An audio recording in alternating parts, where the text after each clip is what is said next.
Apple quietly released a new iPad earlier this month. It's not the iPad Air 3 or iPad Pro 2, it is just called the iPad. What that branding tells you is that it doesn't feature any trademark features. It just features all the things you've come to expect from an iPad over the years.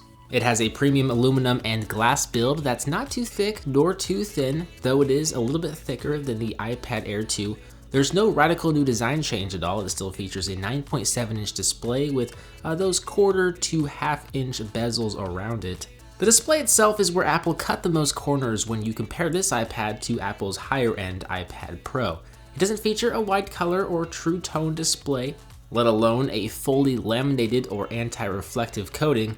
It just features a fingerprint-resistant oleophobic coating and a 2048 by 1536 resolution. For the average consumer who might not be as picky as a technology geek, or for those who are conscious about the cost savings, I think the display is more than good enough. It still gets very bright and offers a fairly dense pixel per inch index. The iPad does feature Touch ID that is built into the physical home button, and it's a fairly secure way to lock your device and keep it nice and secure, but I found it to be a little bit slower to unlock the actual device than on my iPhone 7, for example.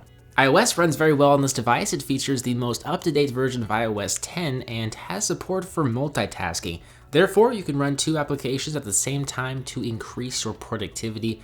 The only major limitation I found in my testing was the fact that not every iPhone application will work with the iPad. If you're thinking about buying an iPad, I would definitely make sure to double check that your most used apps are compatible with the iPad before you buy it.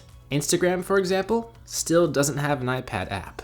Now, even though the 2017 iPad model is cheaper than the iPad Air 2, it features a faster A9 chip with an embedded M9 Motion coprocessor, and with the well-optimized operating system, I actually found the iPad to keep up with whatever I threw at it with very little stuttering, lag, or performance issues in general.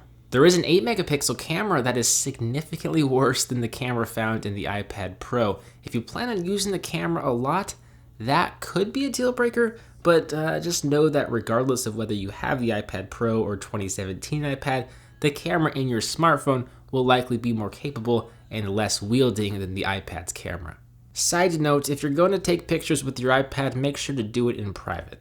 Battery life is excellent. I used this tablet lightly for the past 2 weeks and I never had to charge it. Standby time is fantastic. Apple says you should be able to get 10 hours of battery life on Wi-Fi, and I would have to agree with that claim. The speakers also aren't as good as the iPad Pro speakers. There are 2 stereo speakers located at the bottom that get fairly loud and sound decent. We do have a 3.5mm headphone jack though, so you can attach external speakers or wired headphones, which is nice. Who knows, this might be the last iPad to feature a 3.5mm headphone jack. So if you're in the market for an iPad, whether it be for work, school, or play, I highly recommend the 2017 iPad. It doesn't feature all of the bells and whistles that the Pro models feature, but it has all of the essential features that make an iPad an iPad. Best of all, it's actually very affordable for an Apple product, starting at $329 for the 32GB variant. It's $100 extra for the 128GB variant and $130 extra for the LTE version. For comparison, the iPad Air 2 starts at $400 and Samsung's flagship Tab S3, which was recently announced and released, starts at $600. With that said, guys, I'm looking forward to hearing your thoughts on Apple's latest iPad.